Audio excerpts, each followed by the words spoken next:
Okay, once again, I am back.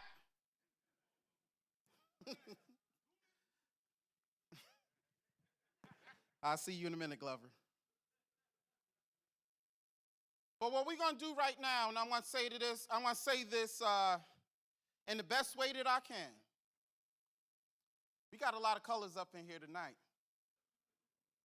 But I will not move forward if I do not get the energy that I am looking for. Again, I will not move forward until I get the energy I am looking for. So we're going to start with, first of all, servants of all, we shall transcend all. Where's those ice cold brothers of A5A at?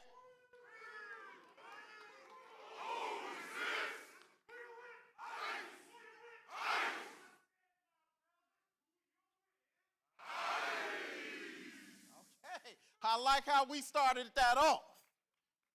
So we're going to move to by culture and by merit. Where are those beautiful ladies of Alpha Kappa Alpha Sorority Incorporated?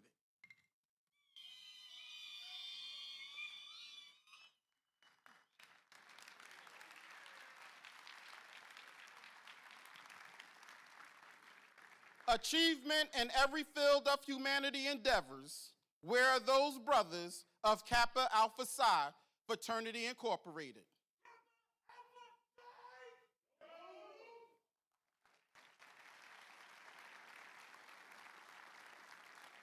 Friendship is essential to the soul.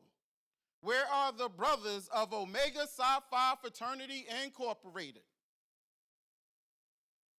Oh, well. Okay. It happens. Intelligence is the torch of wisdom. Where are those devastating deltas? Delta Sigma Theta Sorority Incorporated, where you at?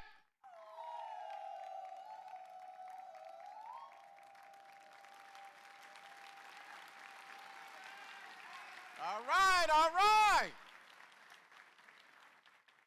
Culture for service, service for humanity. Where are the brothers of Phi Beta Sigma Fraternity Incorporated?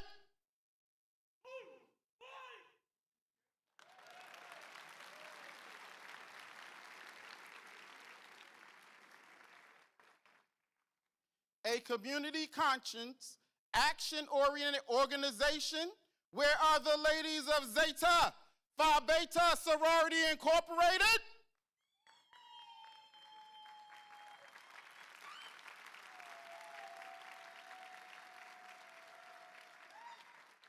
Greater service, greater progress. Where are those ladies of Sigma Gamma Rho Sorority Incorporated?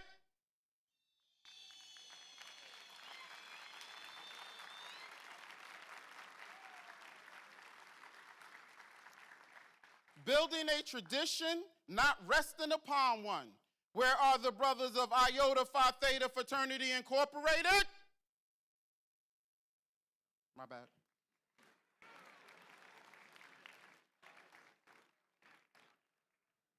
Again, it is always good when brothers and sisters can dwell in the house together. As I always say, we may wear different colors, but we are all doing the same work to service our communities. And that is one thing that we should never forget. When we work together as D9, there is nothing we cannot accomplish. And we have to make that the forefront, especially of what's going on in America today. We must stand together as one. I would like to bring Brother James Williams to the stage. He is the incoming district director, number 14.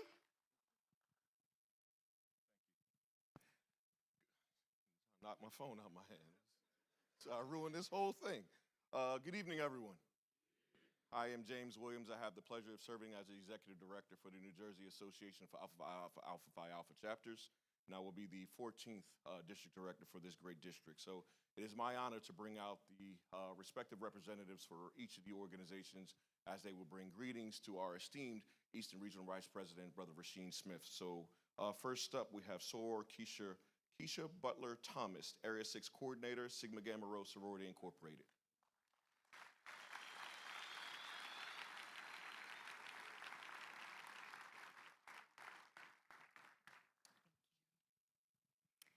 Good evening, brothers of Alpha Phi Alpha fraternity. To Frater Rasheen Smith, 30th Eastern Regional Vice President, distinguished guests, and fellow members of the Divine Nine. I bring you greetings on behalf of our International Grand Basilisk, Marika T. Harris, and our Northeastern Regional Director, Dawn S. Stanton, who truly wishes she could be here with you today. My name is Keisha Butler Thomas, and I humbly serve as the Area 6 Coordinator for Sigma Gamma Rho Sorority Incorporated, proudly representing the states of New Jersey, Delaware, and Eastern Pennsylvania. Brothers, it is always a privilege to stand in spaces where legacy is not only remembered, but actively led. As we reflect on your theme, Fraternity Forward, the era of value, impact, and progress, I am reminded that Alpha Phi Alpha set the standard from the very beginning. Founded in 1906 on the ice-cold campus of Cornell University, you were the first, bold enough to create space where none existed, visionary enough to define what Black Greek-lettered organizations could be. And as Sigma women, we honor that. Because while you were first, we proudly stand as the last of the Divine Nine sororities founded in 1922, carrying forward a legacy that was built on the foundation you helped establish. Where you broke ground, we built upon it. Where you created access, we expanded opportunity. And together, that is where the power, the true power of our collective mission lies. Because Fraternity Forward is not just your charge, it is our shared responsibility across the Divine Nine. It is about ensuring that our organizations continue to provide value, not just to our members, but to our communities.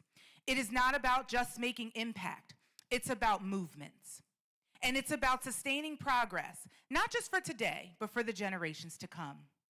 From Alpha to Sigma, from 1906 to 1922, from the first to the last, we are bound by purpose, by service, and by commitment to excellence that transcends time.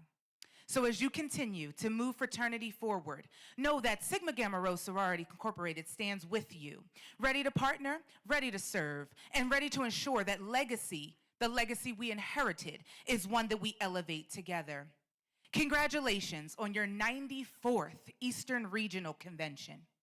Would the greater women of Sigma Gamma Rho Sorority Incorporated please rise?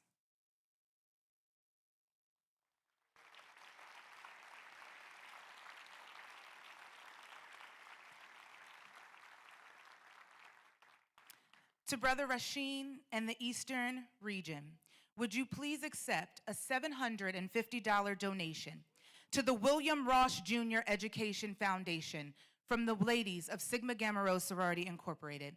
May your conference be impactful, inspiring, and a true reflection of Alpha Phi Alpha. Thank you.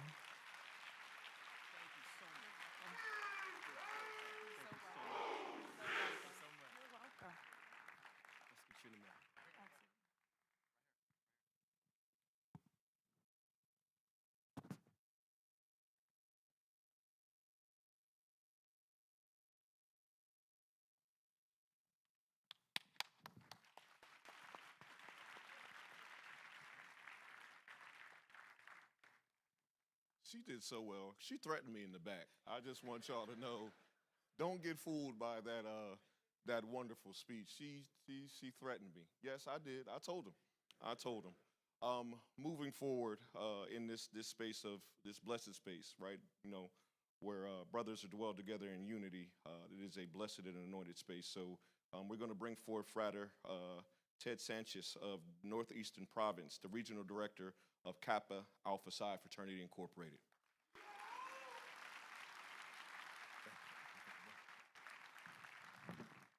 Good evening. One more time, good evening. Friends, family members, the Divine Nine, and distinguished guests. My name is Ted Sanchez, and I proudly serve as the Northeastern Province Polemarch of Kappa Alpha Psi Fraternity Incorporated.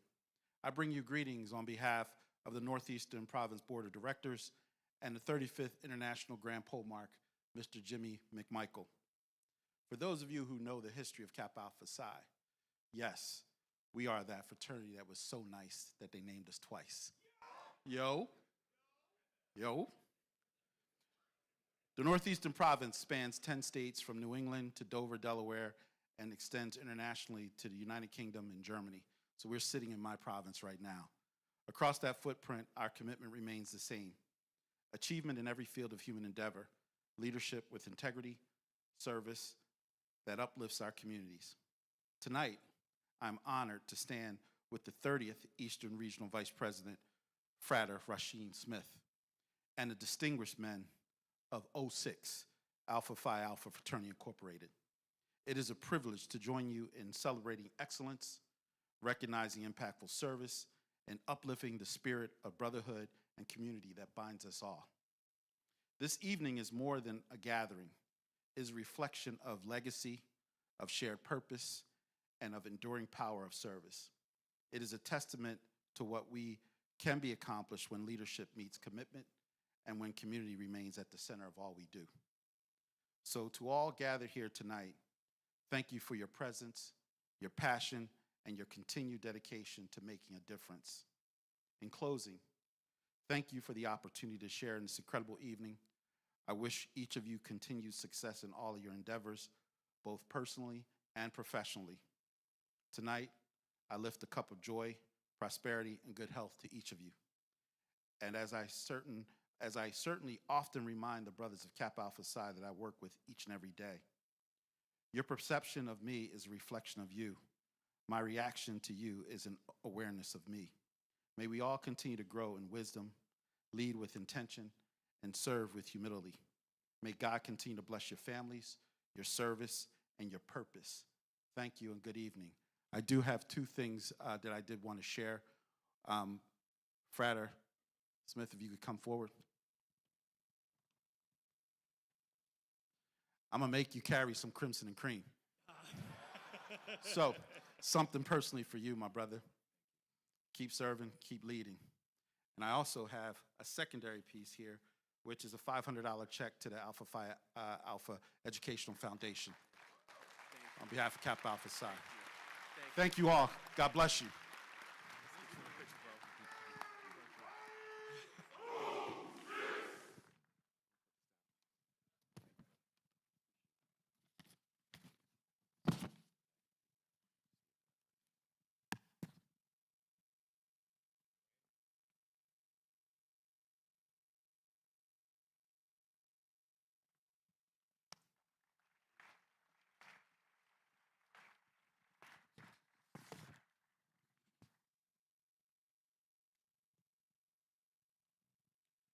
This past December, we had the opportunity of having our 44th District Conference here in Atlantic City.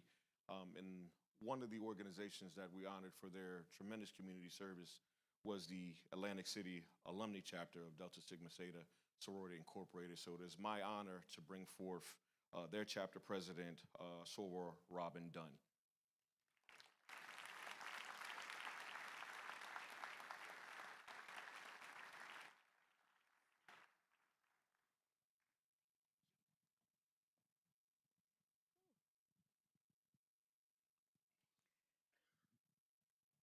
Good evening.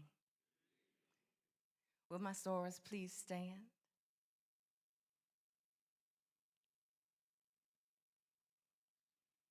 My name is Robin Dunn, and I serve as the president of the Atlantic City Alumni Chapter of Delta Sigma Theta Sorority Incorporated.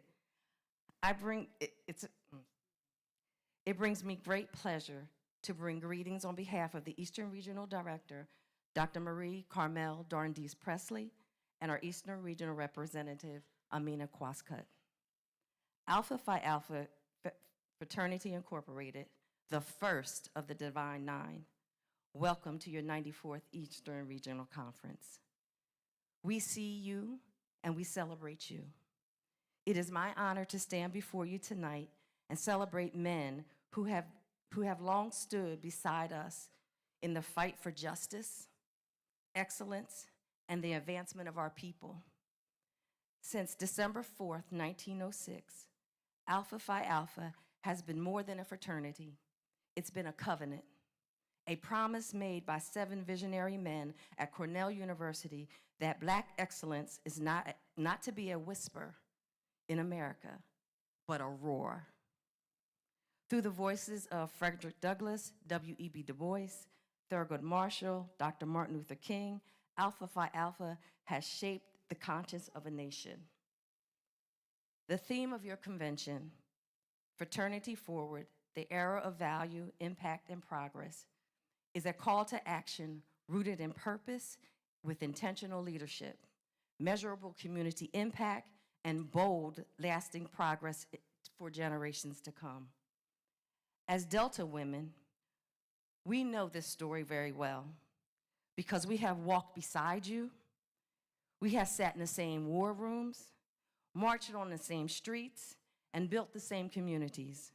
Our histories are not parallel, they're intertwined. The work we do as members of the National Pan-Hellenic Council is important today as it was over 100 years ago. We wish you a successful and productive 94th Eastern Regional Convention. To the 30th Eastern Regional Vice President, Rasheen Smith, please accept this small token of appreciation on behalf of our regional leadership. Thank you. It's a pleasure.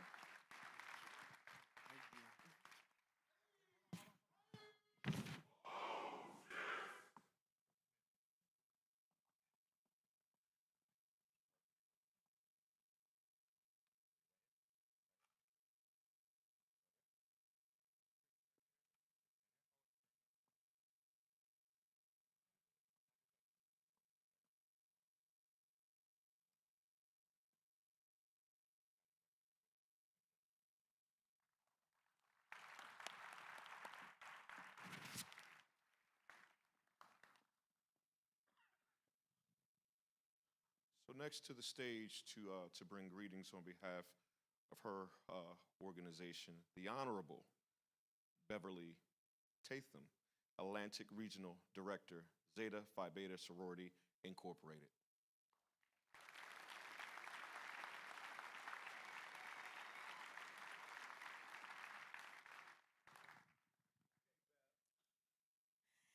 To our dynamic host, Brother Lucien J. Metellus Jr., General President of Alpha Phi Alpha Fraternity Incorporated, Brother Rasheen Smith, Eastern Regional Vice President, International and Eastern Regional Officers, District Directors, Convention Team and Staff, and the men of distinction of the Eastern Region of Alpha Phi Alpha Fraternity Incorporated.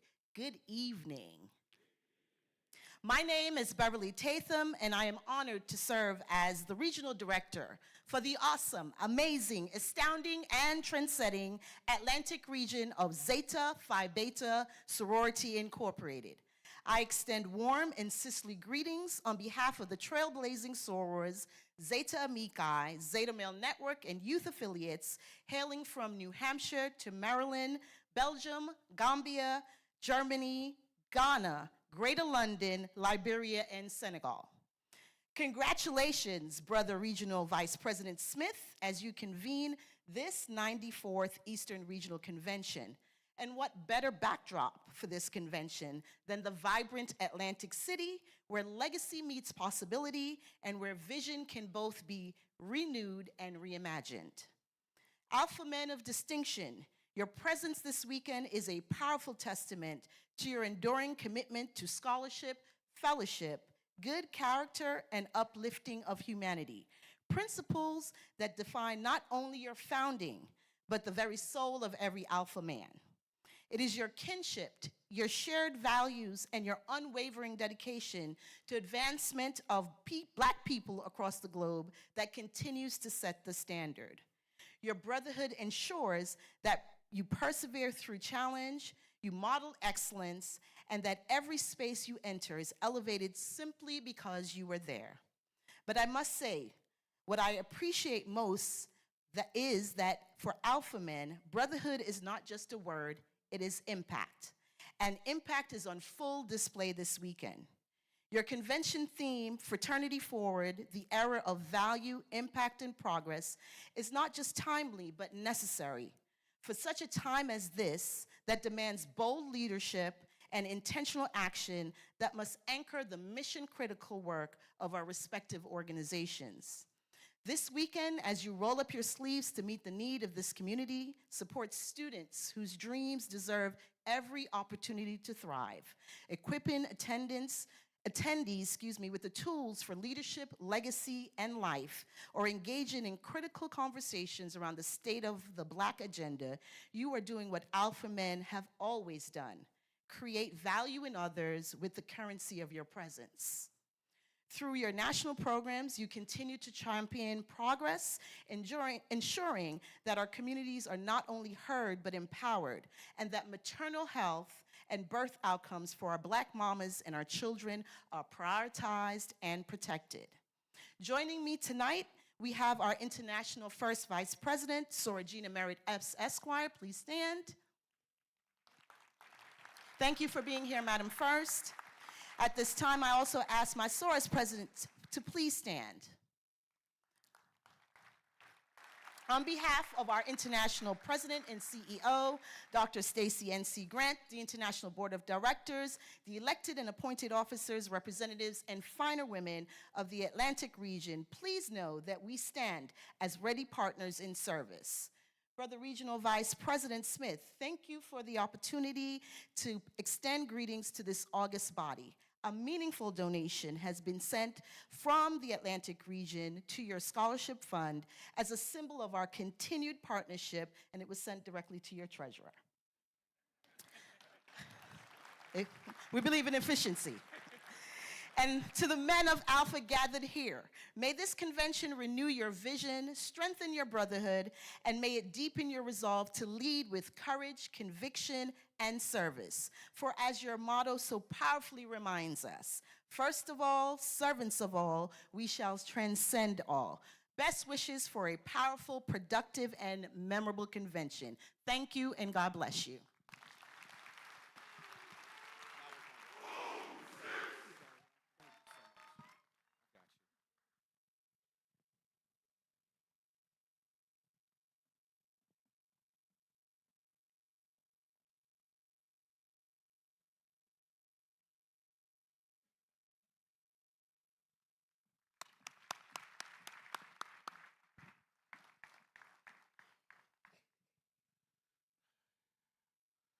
And in true form, the constitutionally bound fraternity and sorority, so we're going to bring up Frater Rodney Hammock, the president of the Rho Delta Sigma chapter of Phi Beta Sigma Fraternity Incorporated.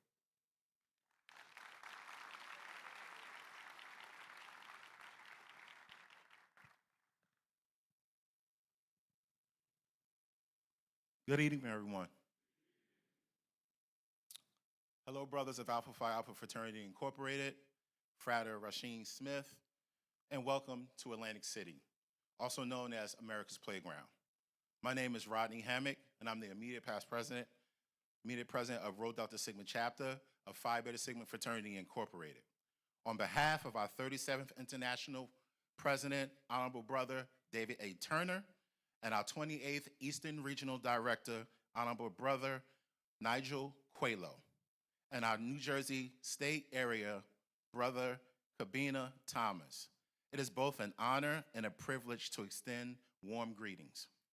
We proudly congratulate the Brothers of Alpha Phi Alpha Fraternity Incorporated on your 94th Eastern Regional Convention here in Atlantic City. This remarkable milestone stands as a testament to your enduring legacy of leadership, scholarship, and service. In times such as these, your continued commitment to uplifting communities, advocating for justice, and fostering excellence is not only commendable, but it is essential. The impact of your work resonates far beyond your organization, helping to shape stronger, more resilient communities for your generations to come. We salute your achievements, honor your legacy, and wish you a productive and inspiring convention. Could Brother Frater Rasheen Smith please come up? On behalf of our Eastern Regional Director, Brother Nigel Coelho, please accept this small gift from the Brothers of Phi Beta Sigma in the Eastern region. Appreciate you. Thank you. Thank you. Thank you.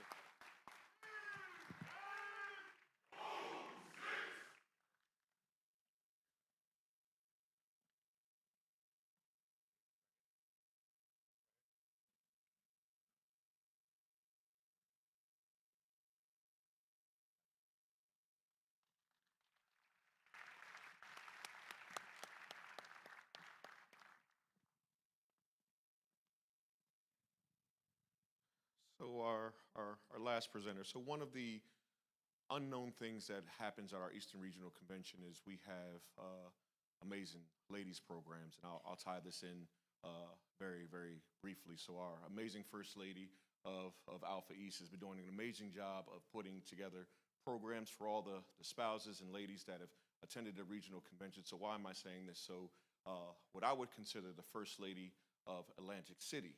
So our brother Philip Fauntleroy, a active member, the Honorable Brother Philip Fauntleroy of Alpha Theta Lambda, seated here in Atlantic City, who next January 2027, that chapter will be celebrating 100 years of existence within our fraternity. So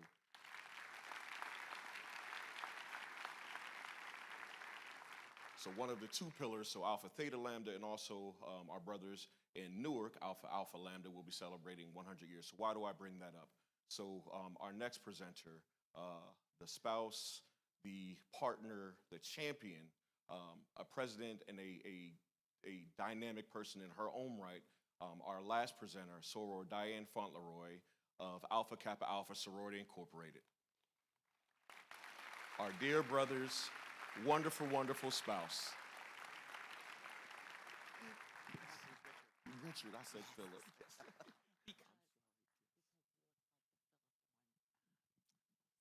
Yes. Richard Fauntleroy, I'm sorry. Good evening. So I think I was sort of the last minute fill-in, and we should have been first, but I appreciate going last to give me an opportunity to pull my thoughts together.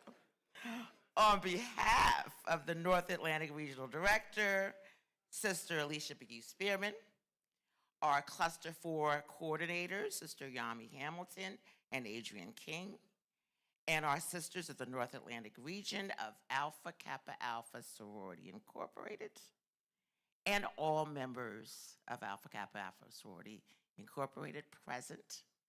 Please stand.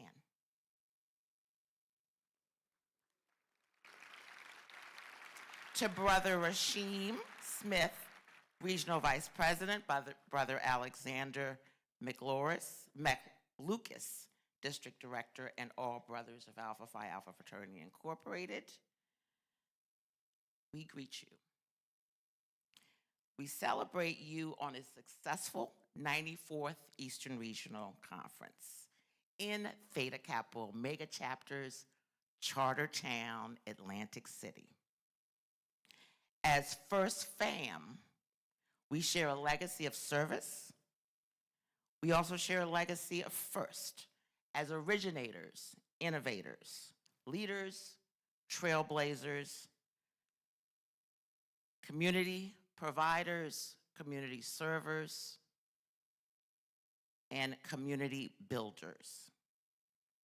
We remain and continue to be in service together, uplifting our communities in ways seen and in ways unseen.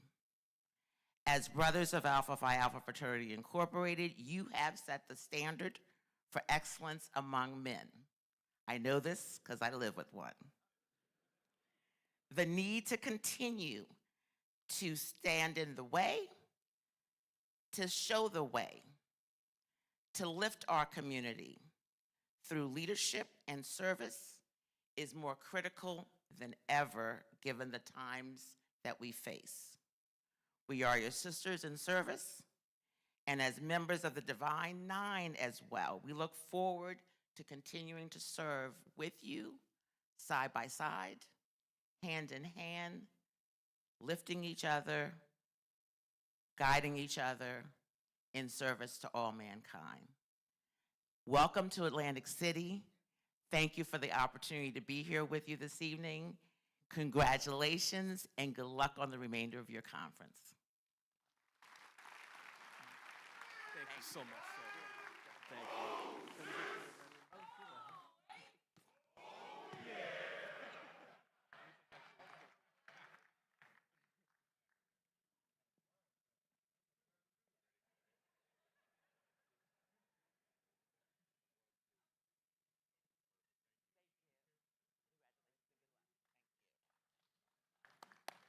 And I'm sure they will probably send you something.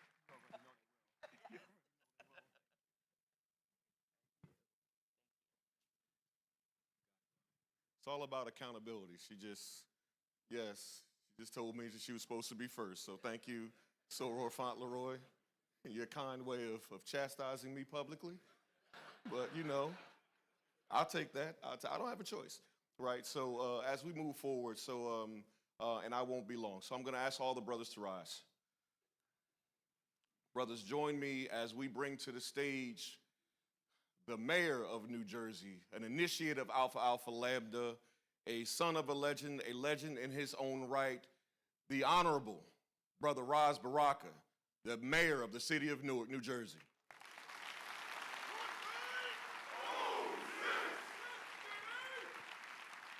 Appreciate you, big bro. So we're gonna bring them all out? Yep, you want me to call them out? Okay.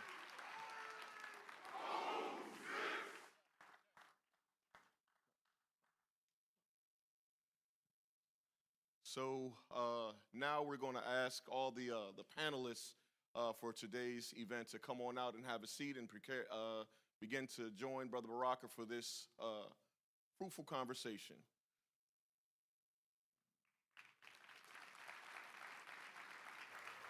Right here. This one. Clean, right there, clean. Okay. This one. Yeah. He's supposed to be in the seat. So next, Brother Mark Moriel. Thank you so much, Brother Mark Moriel, President of the National Urban League. Man, how you doing? Much love. Right here? Yeah, it is. You go get thank you, big brother. All right. Whoa, I told you to say it's my bad.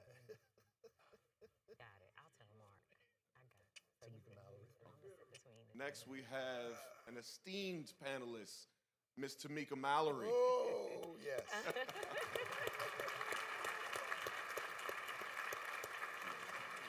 They don't know you're AJ? Mark. They want you to sit I'm over right here? there. Yeah. Thank you. Our microphone. Yes, thank you. That's it. Thank you, sir. That's it. Yeah, we expecting one more guest. You all can be seated. Thank you. We are expecting one more guest, but we're going to get started, and they'll show up, and we'll pull them right on in. First, I just want to thank the, Alpha East and Eastern Regional Vice President and the Assistant Vice President. I want to thank you both. Our District Director, the Brothers of Alpha Alpha Fraternity Incorporated. I want to thank you. All our esteemed guests and comrades, I should say, in D9 that are here with us today. We want to thank you for being here as well. We were the panel was already introduced. I'm going to flow right into them, but I do want to let you know that we've been going all over the state of New Jersey organizing around what we're calling the Black Agenda. As people don't know, who don't live in New Jersey, you know that I ran for governor of the state of New Jersey just in the last race. We came in second in a field of 6 with very little money. And right after that, we began organizing around the state what we call the Black Agenda, and we have something that we passed out also called the First 100 Days, things we asked the governor to consider or do in the first 100 days of office. Many of these things have yet to be done, but we put it before them. And when you get an opportunity to look at the Black Agenda that's been passed out to you, that is really a summary of it. It is not the entire thing. And we've gotten information for folks from way down in the southern part of New Jersey all the way up to the northern part of New Jersey, and we're continuing to do that, and we need you to be engaged and involved in it as much as you can. Why are we doing that? Because in New Jersey, we represent about 94% of our vote comes out and makes sure that this governor is the governor. This is something that we do regularly, that we come out in droves to make sure that we have a Democrat in office in the State House. As a result of that, what do we get? We have the 6th most segregated state in the nation. We have a wealth gap where the median wealth for white families is about $600,000, and for black and brown families is as low as $20,000. That is a wealth gap that would take generations to actually fill. African American women die 7 times more giving birth in hospitals in New Jersey. Our children are 3 times likely to die before the age of 1 in this state. While black children and white children commit crimes at the same rate, our children are about 20 times more likely to be arrested for those same crimes. This is New Jersey, right?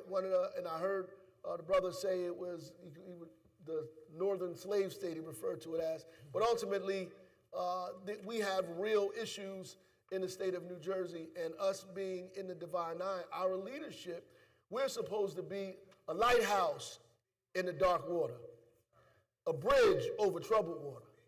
That's what we're supposed to be. We're supposed to be the leaders of the state, of our folks, demanding that things are different. So I'm happy that we were asked to come and talk about the Black agenda here. With us, obviously, we have Kaleem Shabazz, who is a council person in Atlantic City. And I thought it was necessary to bring Atlantic City, like we go everywhere else. You have to have somebody from that community represented. But we all know Tamika Mallory, and you know her voice and her national voice in this city. And our fraternity brother Mark Morial from the Urban League, his historic and incredible organization that's been fighting for us for a very, very, very long time. So in that order, I'll let folks begin to open up and address, some of the things that we've been talking about. Thank you so much, Mayor Baraka. Let me just say that I am honored to be on such a distinguished panel. I didn't want to embarrass the mayor. I started asking for autographs. But welcome to Atlantic City. Let me put on for a minute my civic hat. Atlantic City is proud and honored to have Alpha come here for your conference. We realized you could have won anywhere, and I want you to know that I speak for our business community, that we want you to come back. We promise you that you will continue to be treated cordially and civilly, and it is important for a town like Atlantic City, which strives on tourism and conventions and conferences, that people are treated with respect and dignity. And I assure you that that is the goal here in Atlantic City. And if you are not treated with that, please reach out to us, and we will make sure that the people in the hospitality industry, which Atlantic City is, will correct that. Having said that, let me just say that one of the things, and I commend Mayor Baraka for his continued leadership, a lot of times people, when they lose an election, they go into hiding. But he ran a dignified, focused,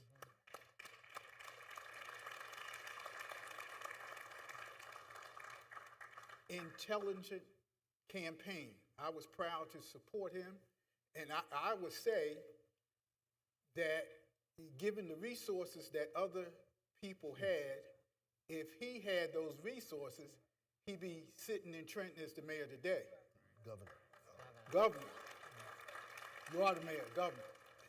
Let me just say one of the things very quickly, talking about issues.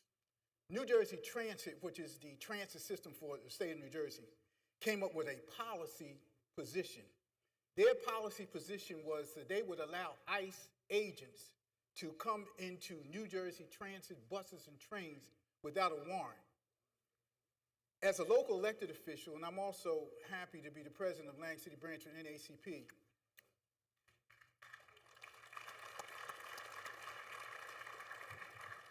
thank you.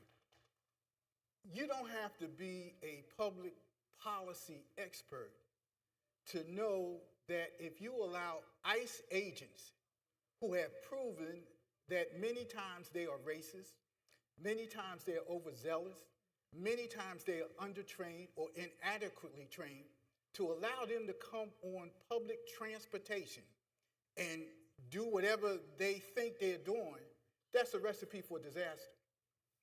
As we move into the warmer months, I can, and none of us can look in the future, but you don't have to be a seer or a mystic to see ICE agents going into buses in Newark, in Trenton, in East Orange, in Atlantic City, in urban cities, interacting with our young people. That's not going to turn out well. And that is a bad public policy decision that should not have been made by a public agency in New Jersey. That's really what the mayor is talking about. That's going to be a flashpoint. If people of color had not voted for Mikey Sherrill and the numbers that we did, she wouldn't be the governor. She wouldn't be the governor. And I don't say that to try to inflame people or to try to be racially insensitive. The truth of it is that she did not get the majority of white people who voted for her. That's not politics, that's not race, that's numbers, that's mathematics. Why is that important, Shabazz?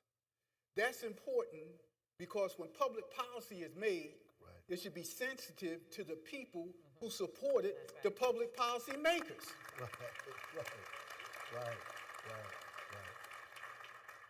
So I'm saying this is a prime example. Many of my constituents take public transportation because they don't have cars.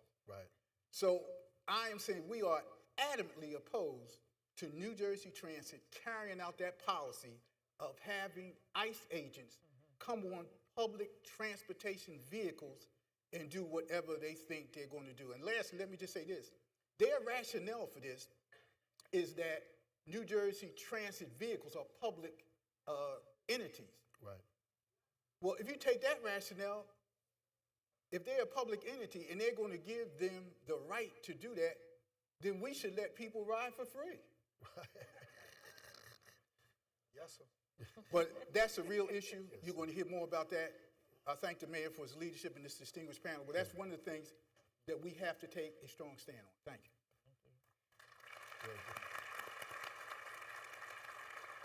Thank you all so much. And I wouldn't be myself if I didn't start off by saying no justice, no peace in here today. Thank you, Mayor Baraka, for having me. And I am so excited to have a conversation about the power that is in this room. How we make change is not going to be because of any external force. It is going to be because of the power that we all share. And as a person who is a deputized convener, that's what they call me, that is my responsibility as a child of the movement to convene intergenerationally. I believe that in this moment, while we are experiencing some of the worst things that I know I have ever seen, and even when I talk to my elders, they say it's somewhat worse for them because some of our people don't know we're in a fight. And that is very scary. And while we are experiencing very extreme conditions, we've talked about and will continue to talk about how difficult things are, it is always an opportunity for us to build power and to use our power to grow. And so I'm extremely grateful to be here in this conversation today. I also want to make sure that everybody in this room knows that I am a member of the first and the finest Alpha Kappa Alpha Sorority Incorporated. And therefore, it is also my distinguished pleasure to push back against some of the, if I can say, the inaction of our sororities, fraternities, and organizations. I think in rooms like this, and whenever we can have a meeting of the minds, a black discussion of our people where the doors are closed and we can be honest, we're not doing enough. We're not doing enough. We're excited to wear our colors. Yeah. We are glad to be in the rooms. We're glad to have access. We're glad to have the opportunities. But when it comes to rolling up our sleeves and ensuring that the people who are most vulnerable are at the center of every single thing that we do, which is hard, it's difficult work, but it is a big opportunity. They call some of our people low propensity voters, and we call them high opportunity voters. That if we actually do the work to bring them out, to get them to the polls and to get them engaged, then again, that power that we all have, that we don't always actualize, will be able to be used to address some of the conditions that our people are experiencing. So that's what I'm here to talk about. How do we use our power? And I'm excited that this brother over here, who's my elder, but also my mentor, Mark Moriel, I know you have something to say that will absolutely get us on track today. Yeah, thank you, my sister. God bless you. Well, thank you very much. First of all, good evening, brothers and friends. I'm honored to be here today, and first I want to thank Mayor Baraka, and I want all of you to know that Mayor Baraka has done one great job as mayor of Newark. I live now for the last 20 years in New Jersey because the National Urban League that I lead is headquartered now in Harlem, USA on 125th Street, in our brand new Urban League Empowerment Center. And since I served as mayor, That's right. my father served as mayor, That's right. and I had a chance to be in proximity to legends like my father and Maynard Jackson and Coleman Young and Marion Barry and Harold Washington and Kenny Gibson and Dick Hatcher. That's right. Yeah. I think I know a little bit about what it means to be a great mayor, but also a mayor that stands up for black people. And Mayor Baraka has done that as mayor of Newark, and we owe him a round of applause. History is going to record him. Yes, absolutely.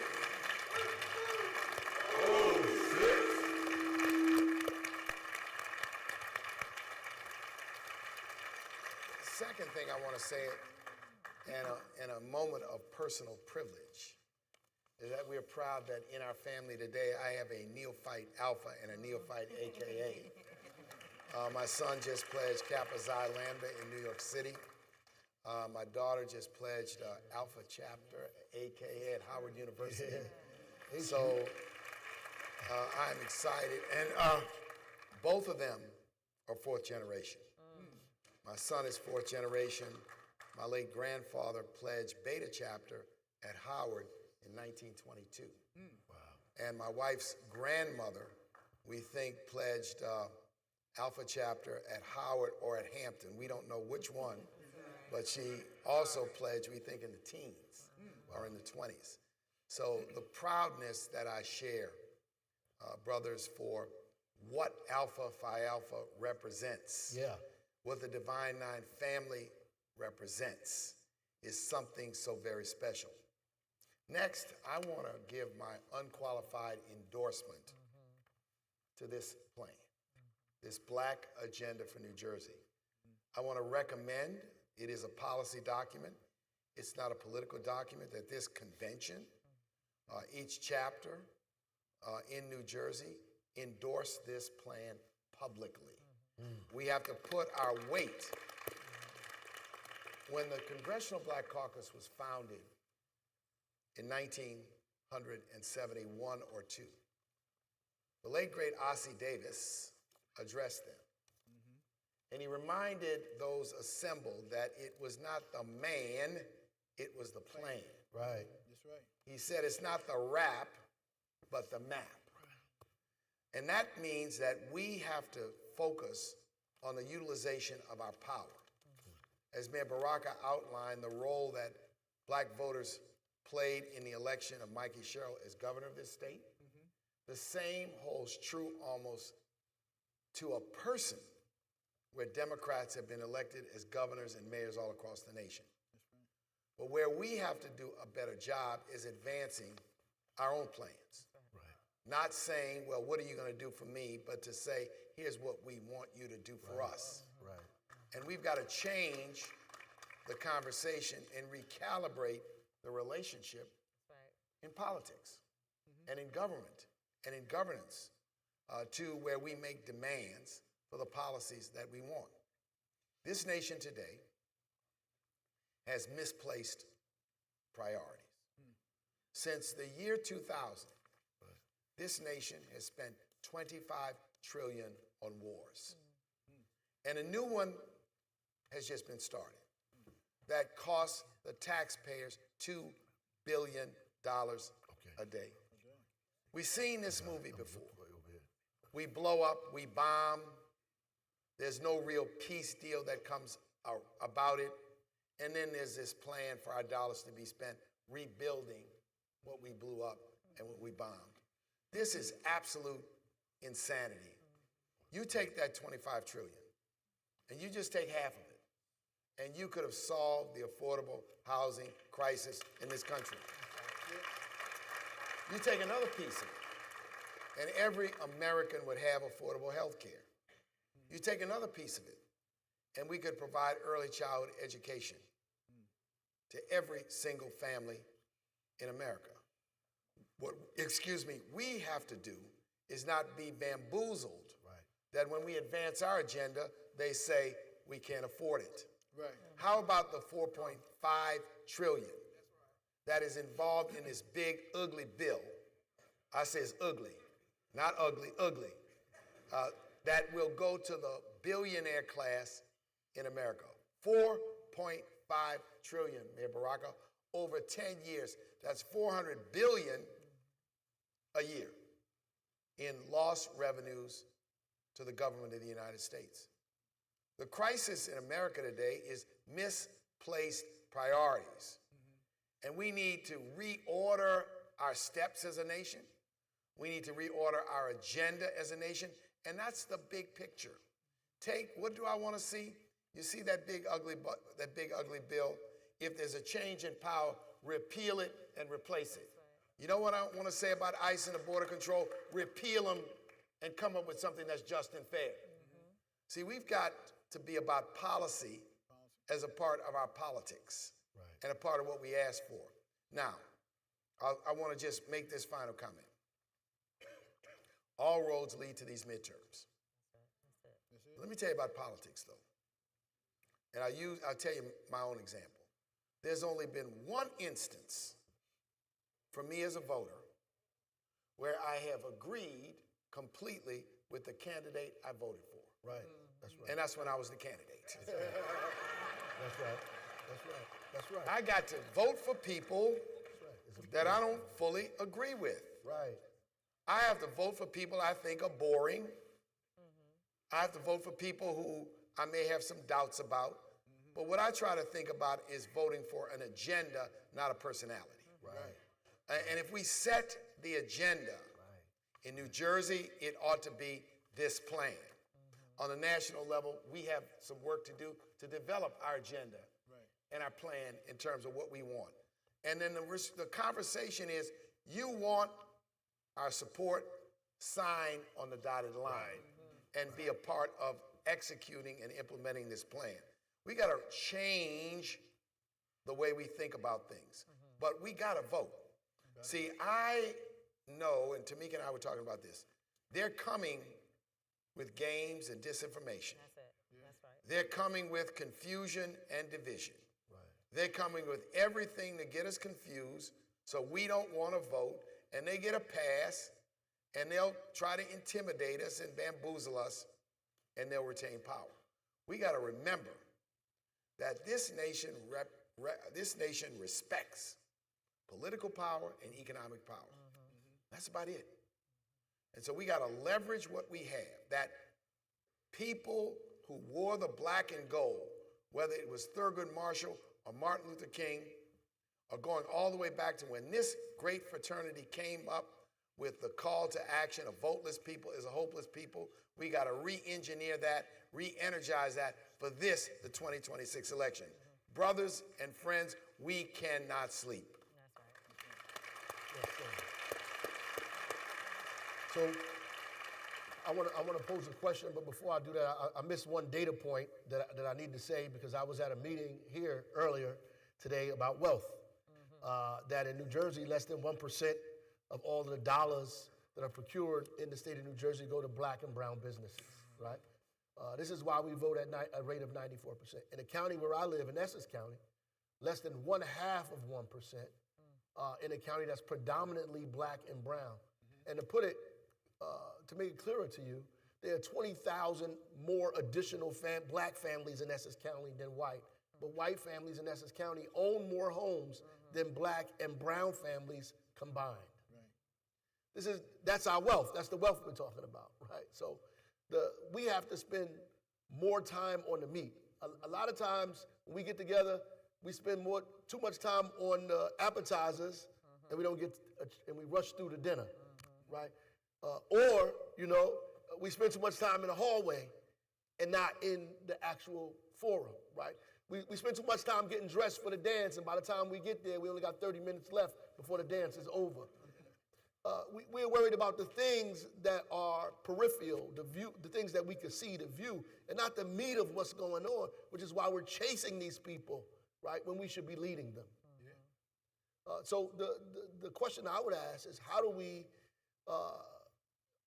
in this time that we're in now, make people understand the urgency of where we are, the urgency of what our position is? And some of us can't see it because there's an African proverb that says, once you come in from the rain, it's difficult to go outside again. Because a lot of us have so-called made it to a certain place. Us and our children, while we may be affected by the economy, we're not affected as much affected as the other folks that are out there that look like us, right? And so how do we make the folks in this room understand the urgency of where we are? Mayor, let me try to answer that. I think Brother Mark, when he said about endorsing this plan here, I think it's incumbent upon the leadership, and this combined leadership in this room could really have a strong impact on what we're doing in New Jersey. People who are elected respond to emphasis and pressure. If every group, fraternity, individual in here not only endorses the plan, but communicates to their officials that they have endorsed the plan, and communicates to people, the midterms are coming up now, we're getting ready to go into the primaries. Today is April 18th. The mail ballots in New Jersey went out today. That's right. People are getting ready in the next couple of days to receive mail ballots in their house. They're going to be determining who they're going to vote for. They need to know that African American leadership is supportive of this plan and looking for candidates to see if they're going to be supportive of this plan before they vote. That's a real thing that will impact people who are seeking office. And that's going to happen in the next couple of days. The primary is June. Right. June 3rd is the primary in New Jersey. This is April 18th. In a compact time, you're going to be getting mailers, you're going to be getting phone calls, you're going to be getting social media pushes to get you to vote. I think it's incumbent upon us, and I see this every day in my constituents and in ACP and in council. I am so concerned that people who are not fortunate enough to have resources, not that they're going to vote for Republicans, that they're not going to vote, that they feel disconnected, they feel that it doesn't make any difference. They see Trump, who we know in Atlantic City, we are experts on Trump because we lived with him when he was just a crazy casino owner. Now he's a crazy president. So we can tell you about Trump. But my fear is that people will just drop out, just won't vote. They won't vote for Republicans. They just won't vote. And I think you hit it. We have to do more. We have to encourage people. People are going to get a lot of the AI is going to infect people. But those of us who have influence, no matter what our circle is, some circles are bigger than others. You're a mayor, you're an executive leader, you're a literary leader, but everybody has a circle of influence. And what we have to do in our circle of influence is tell people, number one, stay focused. Number two, your input counts. And number three, let's do what I do and move forward. And if we do that, I'm confident that we can prevail. But if we don't, if we're comfortable, and I say this a lot of times, a lot of our people, we're so fortunate, so many of us, we have 2 or 3 closets of clothes, 2 or 3 different cars, and a lot of our folk who don't have that, they don't see the need to participate. And they don't see how their participation is going to get them to where some of us are blessed to be. So I think that's our challenge. Our challenge is to reach out, to do missionary work, for lack of a better term, to our people who are locked out of the quarters of power. Right. And who don't have opportunity and who really don't have hope. We have to give them hope and show them opportunity and show them that we care and that their involvement can make a difference. Last thing, and I think in New Jersey, I think we have to start telling in whatever way, if it's a sophisticated way, if it's those people on the street level way, we have to tell the governor in New Jersey that if it was not for people of color, she would not be there. And her next election, if she wants to run, is coming again. And I think that we have to keep that before them.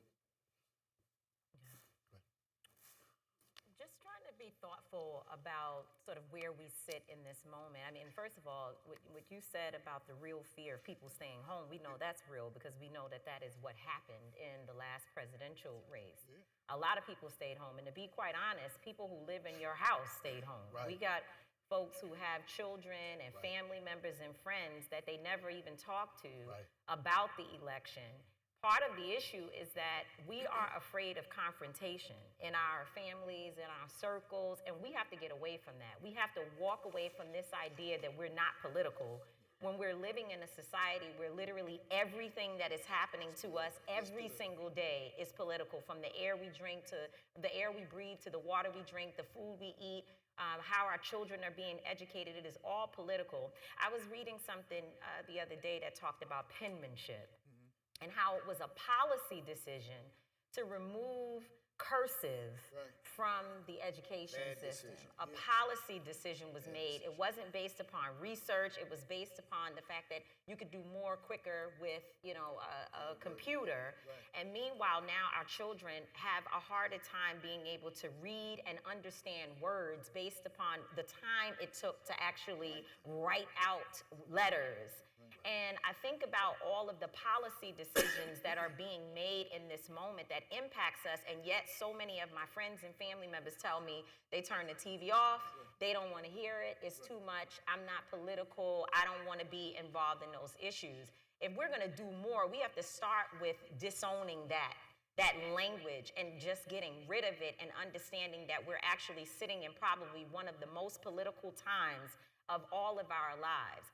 Our associations have to be based upon political conversation. Where do you stand on these issues? What are some of the things that you want to see done in your local communities and, of course, nationally? And then how do we get there? We talk about this Black agenda. One of the things I think is most important is that you actually read it. Don't just take it home and sit it down and say, yeah, we support the Black agenda, and yet you can't speak to the specifics of what's in the plan.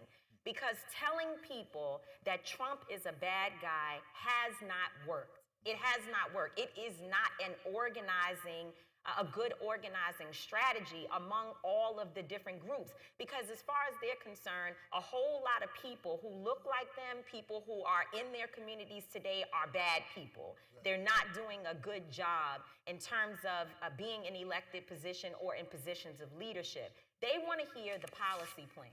So they want you, when you're out organizing, to be able to say, well, here's what we're doing on mental health and homelessness. Here's what we're talking about on housing and so on and so forth. And so go home and study this plan and use it as, yeah, Trump is bad, and we're building something that is for us and by us. And I think that is an important organizing tool for our communities. The other thing I would say is that, you know, you talked, Mayor Baraka, about the amount of people, or many of our people, feel disconnected because they have so much access. And we love access. I like access too. When I come to Newark, I like when y'all take me to the restaurants and the nice places, and I get a nice ride and all that. I want access.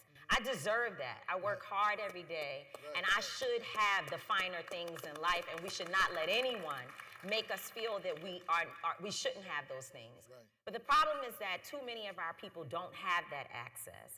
And what is happening with this particular administration is that so many of our people, and particularly Black women, are losing that access and losing those opportunities as we see hundreds of thousands of Black women who have been pushed out of the workforce in the last year and a half. And there are now reports that say that Black men are also, the numbers are on the rise. Yeah. And so the access we think we have today, we may not have in the next few years. And if 4 years, well, what, 3 more years or 2.5 more years of this, if it continues, where will we be at that time? We already know that the wealth gap is serious. It was already an issue before this administration took position, but now there is an intentional operation in place to undermine our wealth and our opportunities to fund and support our organizations. We see contracts being cut.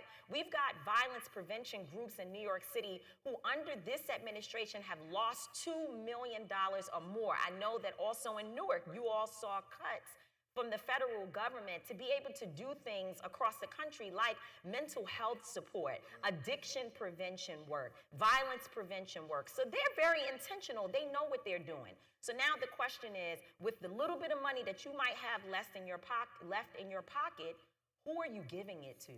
Right. How are you pooling your resources across chapters and organizations and even in your home to ensure that you are still supporting people who are actually out here doing the work? We are months away from the midterm elections, and no one is knocking on my door. And we do real grassroots, boots on the ground work to bring people to the polls who are generally folks that no one knocks on their doors. And nobody is banging on my door to give me a check to go out and do the work. We don't have it. So you know what we got to do? We got to walk around in rooms like this. We have to meet with our people and say, we need your $20, your $30, your $50. We need you to be organizing your folks to put resources together to support our people. Because regardless of what they do for us, we still have to make sure the job gets done. Right. And that is, to me, the charge when I say we're not necessarily doing enough, is because if we have access ourselves, if we're able to get ourselves to the polls, we forget about the idea that there are people out here who have no access, and they need us to put boots on the ground and resources on the ground to ensure that that work is being done. So if we're going to advance a Black agenda, every single person in this room has to see themselves as part of the process in terms of making that happen. Right. Hey, that's powerful. That is so powerful. And I fully and completely endorse it. A couple of interesting things. So the word politics. And the suggestion in some parts of our community that it is a bad thing, it is a negative thing. Mayor Baraka, I was at a meeting with a group of mayors from all over the world, and I sat next to the mayor of Athens, Greece. He said, I don't understand you Americans. You all have taken the word politics and made it a dirty word. Wow. He said to me, do you know what politics means? He says it means the art of practicing democracy. Right. It is a powerful thing. It is a good thing. I don't really understand you all. So we need to really reorder that in this system, politics means our ability to have a voice, our ability to have a say, our ability to express our point of view. You think that exists in China? You think that exists in any of these totalitarian regimes? Hell no, it doesn't exist. Don't think because they're wearing Gucci and Fiorucci that somehow they have the same rights that we have. So the second thing I wanted to say, and this is a contextual point, 1956, Alpha Phi Alpha celebrated its 50th anniversary. The convention took place in Buffalo, New York, because there was a side trip to Ithaca. Right. At that convention, 2 alpha men who were in the news were celebrated. One, Thurgood Marshall, who less than 2 years earlier had argued Brown versus the Board of Education. Wow. The second was a young 27-year-old Martin Luther King, who had just successfully led the Montgomery bus boycott. 2 alpha men. 2 alpha men who opened and cracked the door for the modern civil rights movement. One reason why this history is important is because we are suffering from Negro amnesia.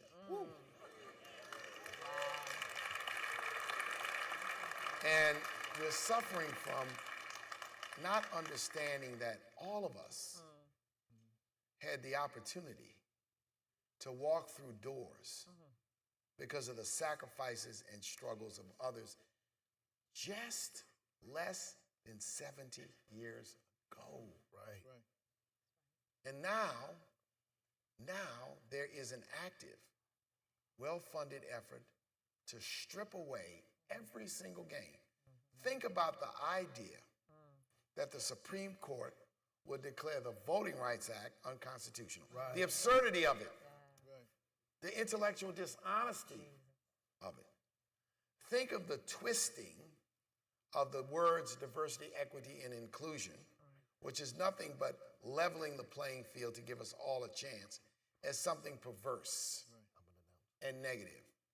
We have got to go and remind our people that we are on the verge of the second Reconstruction coming to an end. That's right. And we have to understand, why do you care about this? They are actively trying to eliminate it and wipe it out. Every single office of civil rights in the government.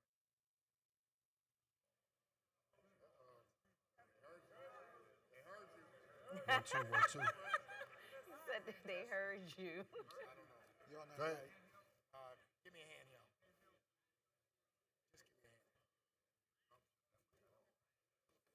1, 2, 2. Mine on.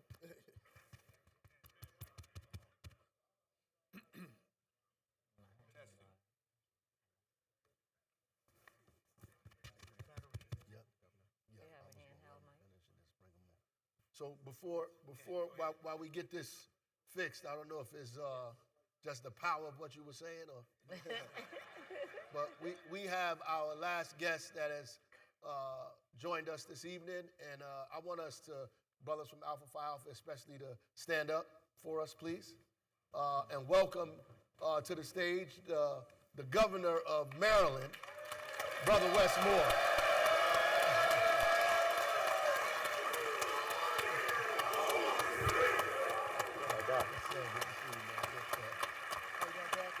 Good to see you, man. God bless you. Good to see you. Thank you. Good to see you. Hey, sis. Mwah. 6.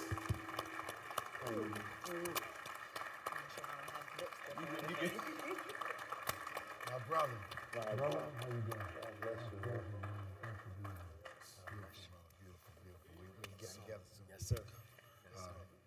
1, 9, 6. Is this working now? Yeah, you on.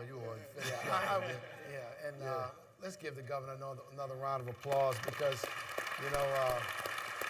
I'm just excited to be in the room with Black excellence. Yeah. And Governor Moore, I think, is demonstrating why Black people can do anything in the world, right? We can run cities, we can run states, we can run the nation. We can run corporations, foundations. We can do anything. Black excellence. Here's the point I was making. Apropos to 1956 and what we're facing today. Every single office of civil rights inside of the government has been defunded and dismantled. The Office of Civil Rights at the Department of Education, HHS, the Office of Federal Contract Compliance at the Department of Labor. They have all basically been shut down by laying off the people who work there, by issuing freeze orders on their work. These offices and their establishment were our birthright. That the government, after 1955, after the Civil Rights Act, said, we're going to be about enforcing the civil rights laws. The gravity of the destruction that has taken place is so stunning, so widespread, that we don't even have our arms around all of it at this time. And this is why, no matter what we do, no matter what we say, our future depends on these midterm elections. We have got to put a brake on this movement.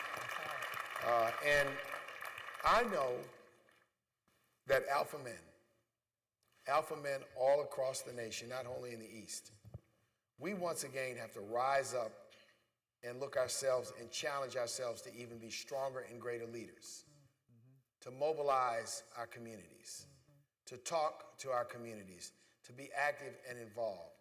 Sometimes people misunderstand W.B. Du Bois's Talented 10th reference.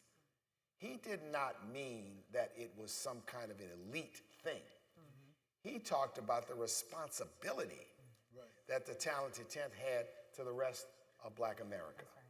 It was about your responsibility that if you got an education and you got stable economics, you did not have the luxury of being selfish or disconnected. You had to go back in the community. And the very essence of the Divine Nine from our very beginning has been about service, it's been about upliftment, and it is about standing up. So I think we have to challenge ourselves in this instance, because what we are facing is the most significant assault. My mother told me before she passed, mostly she would always say, you know, I have seen Donald Trump before. She said, but he was a small town sheriff in Louisiana. He was a goofy, ignorant state legislator. He was one of these old city council members in the 1950s and 60s. But I've never thought in my wildest imagination that one of them could become president of the United States. See, Donald Trump has been around a long, long time. His name is Jim Crow. His name is James Crow. His name is Jimmy Crow. We've seen this before. And what we've got to do is understand it's not about the personality of Donald Trump, it's about Trumpism. It's about a deep and dark philosophy which wants to divide the country, turn us against each other, create a billionaire class of oligarchs that run our politics and run our economy, and that there's no accountability. A lot is at stake. And I am confident and hopeful that Black America in this fight, we have allies. This is not just a Black thing when democracy is at stake. And we've got to remember that we have allies, but we also have to remember our unique role. So often, we're the conscience of this nation. So often, we're the moral compass of this nation. Because what we're talking about is more than politics. There's a dimension of it that's about right and wrong. And we've got to preach that gospel, not just through the midterms, but now and forever and ever. We have to recognize that this fight is going to continue, and that this movement, even if the midterms involve a switch in power in one or two houses of Congress, that does not end. That does not end this movement, this movement in America of division and supremacy. And so I'm counting on all of us Brothers, we have to be leaders in this moment. We cannot get comfortable in our houses, not get comfortable in our jobs, not get comfortable in our 401ks and retirement programs. We cannot. We've got to engage and we've got to lead.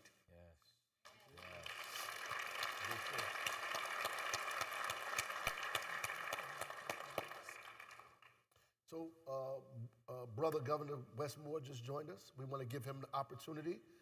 Actually, you can say whatever the heck you want to say. You know, we've been talking about the black agenda, and you heard our brother Mark Murray also eloquently point out some very poignant issues, and we'd just like you to join in at the level that you're at to talk about what a black agenda looks like for you and its relationship to the rest of the country. Yeah. First, Brother Mayor, I just want to say thank you, man. Thank you for your leadership. Thank you for your friendship. Thank you for everything you continue to mean to us. Thank you for this amazing panel of friends, heroes, sheroes, of people who every day make us better. I can't tell y'all enough either, after these past days, how nice it is to be here together.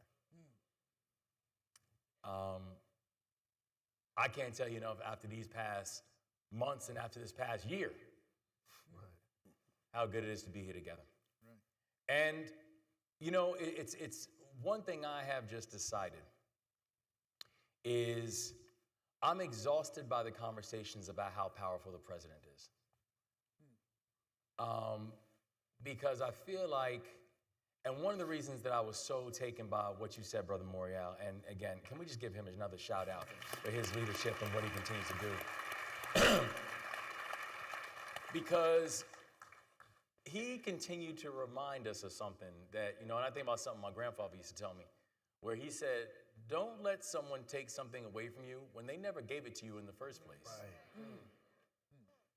And I think about what that means in this context of this man who sits there in the Oval Office now, where so much of the conversation is dominated about his power. But what that does is it minimizes the conversation about our power, about what we can do.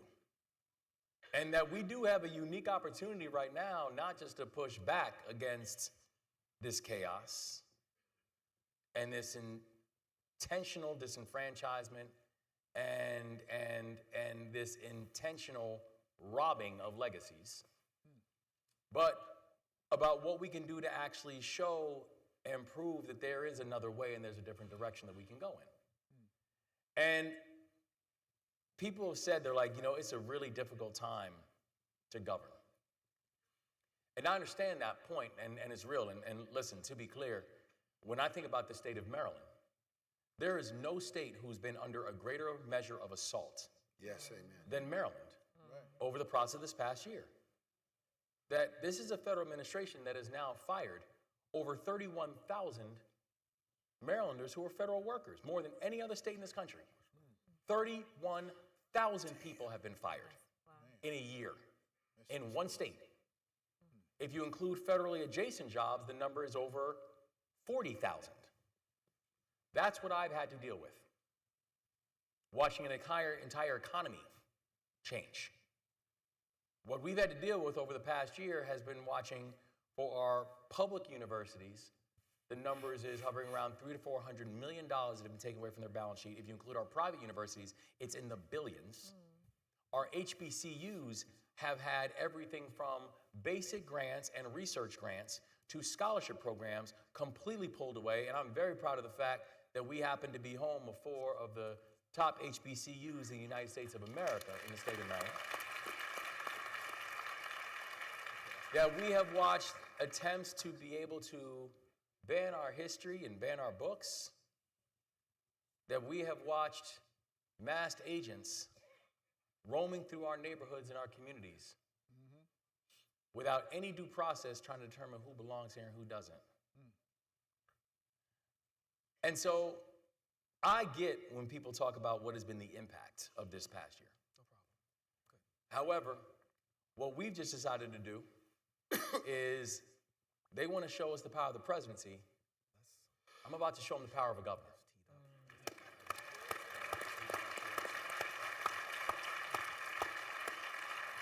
And in Maryland, we're about to show them the power of the people. So, for example, you want to pull away from our HBCUs, you want to try to take away their funding, you want to try to make them extinct. Well, let me tell you, well, in Maryland, in our past budget, that now I've now allocated over $1.3 billion to Maryland's HBCUs, the largest investments in Maryland's HBCUs in our state's history, saying that we are going to keep up the momentum and the progress of continuing to establish and create and flourish black genius all throughout our state, that you cannot talk about the growth and the enhancement and the advancement of the state of Maryland if you were not also talking about the power of Morgan, Coppin, UMES, and Bowie. That at a time when you want to do things like make DEI illegal and try to go after departments that believe that diversity and equity and inclusion are not just important things, but things we should actually be baselining our success off of. Well, as soon as that happened, what we did in Maryland, we actually created an entire department, the Department of Social and Economic Mobility, that is focusing on enhancing DEI, focusing on enhancing not just our businesses and our small businesses, but also doing entire procurement reform. So now, just in this past year and a half, we have now allocated nearly $1 billion to black-owned businesses in the state of Maryland unapologetically. If you look at my time as governor, it's now over $4 billion that have been allocated to our MBEs all throughout the state of Maryland. And we are going to prioritize that because we believe that actually focusing on diversity, equity, inclusion is actually the way you're going to grow your economy and have an economy that everyone roots for.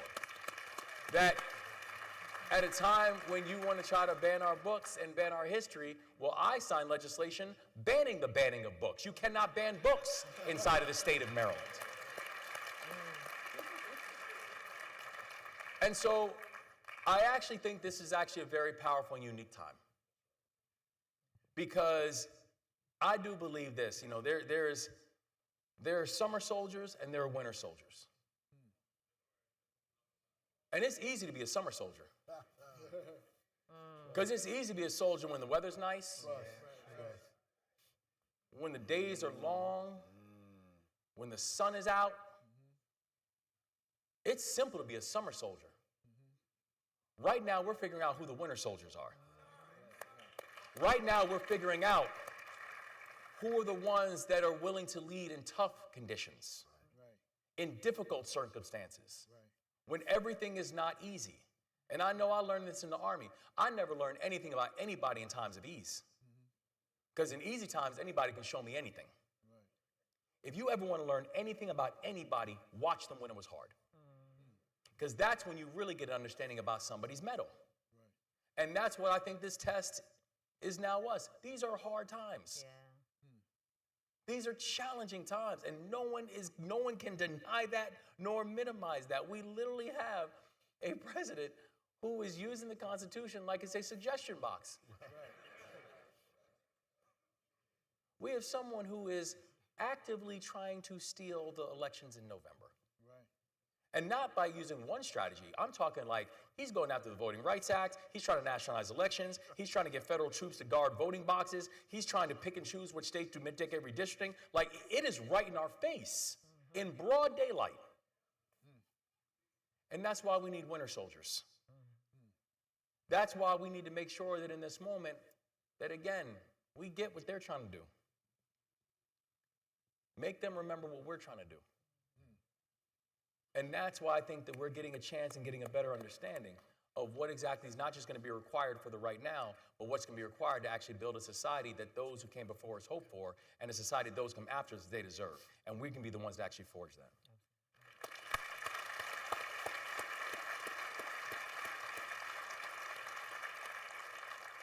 All right.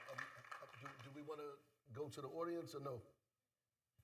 Yes. So we want to give an opportunity for a couple of questions from the folks out there. A couple means two. But we may be a little lenient depending, because you know if alphas get up, the question is going to be a speech before the question. But like our meetings. Yeah, right. And you can't come up here talking about your dues and policy and none of that. You got to talk about the black agenda. Yeah. So we'll open the audience for a couple of questions. I don't know if the mic's out there, so you have to use your outside voice. Let me see if I see you. Let me see a couple of these too. That's right.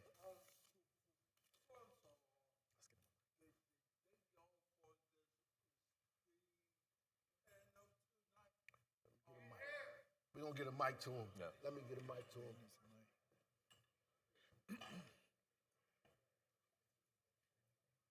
Say who you are, too, brother, when you get up there. Yes, sir.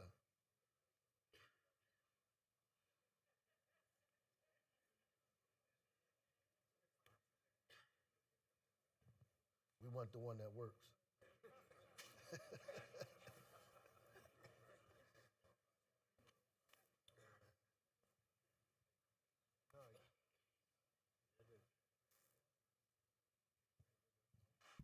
There you go.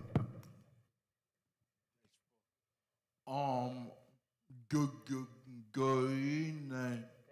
Good evening. Evening, brother. First to our distinguished guests, thank you for being here. So we talk about the black agenda and what's going on in America.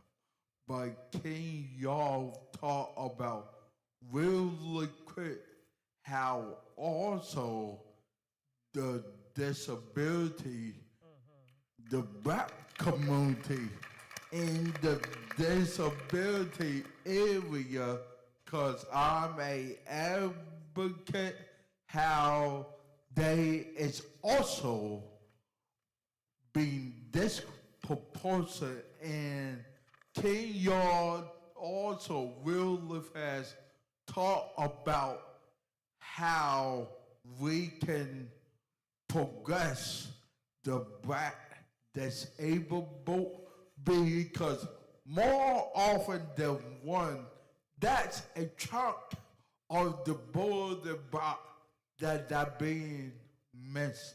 Thank you. Yes.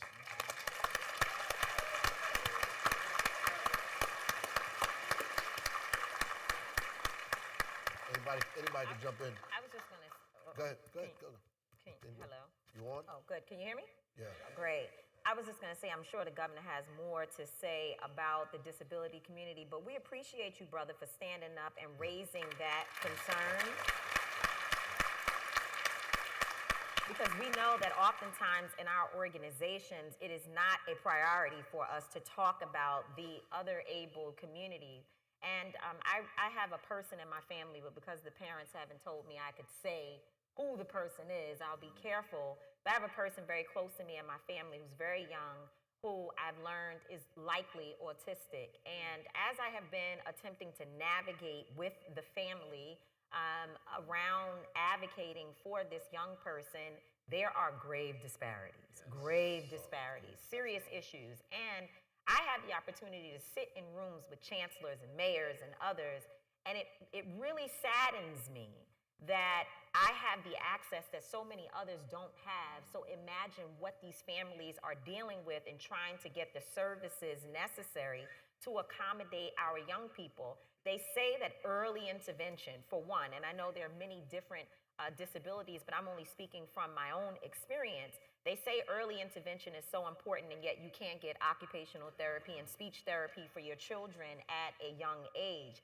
And so this is something that needs to be at the forefront of conversation, because the reality is that we are seeing that more disabilities are becoming more obvious to our communities as people are being more on the forefront about the challenges that they're facing. And also, I think I wanted to say this just in case we don't get another opportunity for the conversation to come back. One of the things I think is going to be very important that we have to focus on, and so many of the people who are the good folks, those of us who are in this room, we're like social media. I go on there, I check my messages, I don't want to be involved in all that. It's too toxic.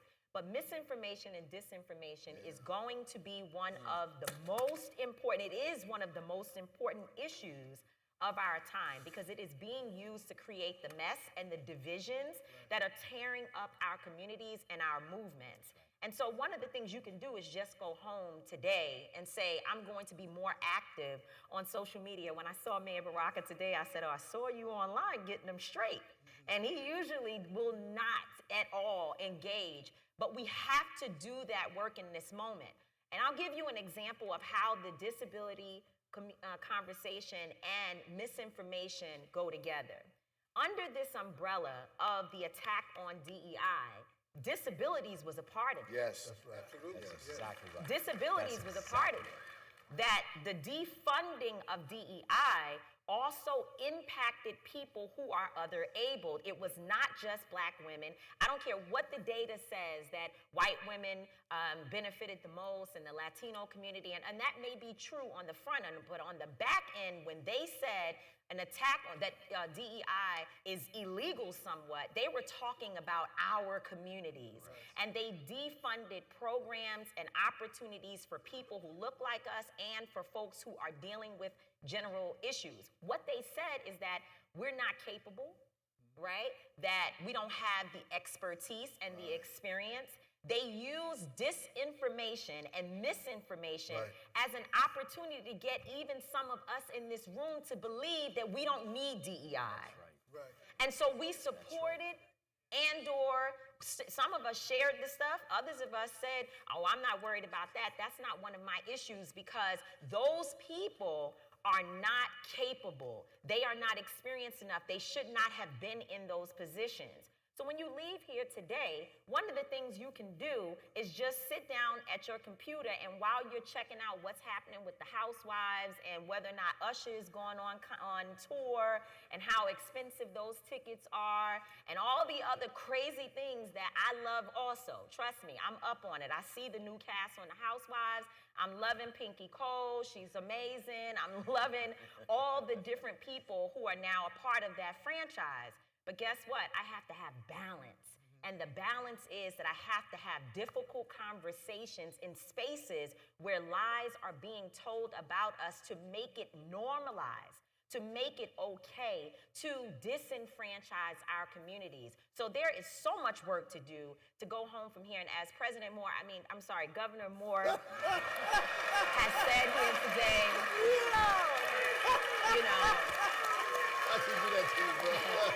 you know, sorry, it was a mistake. It was a mistake. He knows I make that mistake every time. Nah. But as he goes out,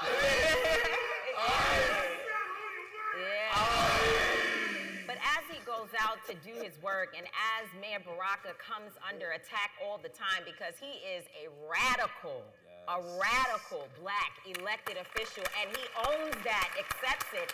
And as all of us are under attack because we know what we experience on a regular basis, that they find out what we're upset with one another about, and it's amplified and pushed up in the algorithm. But it is our responsibility to build an apparatus that pushes back on those narratives and ensure that we support and undergird those who are doing the work on behalf of our communities. I'm not saying anything else. Thank y'all so much for allowing little old me to participate. One point, apropos to the brother, this plan ought to probably be amended to add a section on disabled, other able folks. I think the brother has highlighted something that should be included here because, as you mentioned, we all have family members.